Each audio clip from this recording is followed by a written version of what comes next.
ایران جنگ کے دوران فروری سے اب تک ہلاک اور زخمیوں امریکیوں کی تعداد 750 ہو گئی۔ امریکہ کی معروف نیوز ویب سائٹ انٹرسیپٹ کی رپورٹ کے مطابق پینٹاگون ایران جنگ میں امریکی ہلاکتوں اور زخمیوں کے اعداد و شمار چھپا رہا ہے۔ آزاد تحقیقات سے پتہ چلا ہے کہ فروری 2026 سے اب تک ہلاک اور زخمی امریکیوں کی تعداد 750 سے زائد ہو گئی ہے۔ پینٹاگون ویتنام کی یاد تازہ کرنے سے بچنے کے لیے پرانے اعداد و شمار فراہم کر رہا ہے۔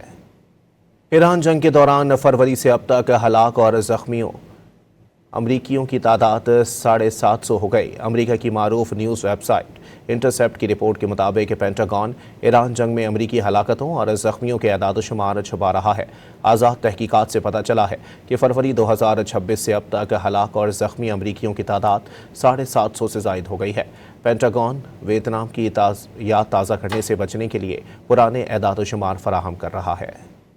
ایران جنگ کے دوران فروری سے اب تک ہلاک اور زخمیوں امریکیوں کی تعداد 750 ہو گئی۔ امریکہ کی معروف نیوز ویب سائٹ انٹرسیپٹ کی رپورٹ کے مطابق پینٹاگون ایران جنگ میں امریکی ہلاکتوں اور زخمیوں کے اعداد و شمار چھپا رہا ہے۔ آزاد تحقیقات سے پتہ چلا ہے کہ فروری 2026 سے اب تک ہلاک اور زخمی امریکیوں کی تعداد 750 سے زائد ہو گئی ہے۔ پینٹاگون ویتنام کی یاد تازہ کرنے سے بچنے کے لیے پرانے اعداد و شمار فراہم کر رہا ہے۔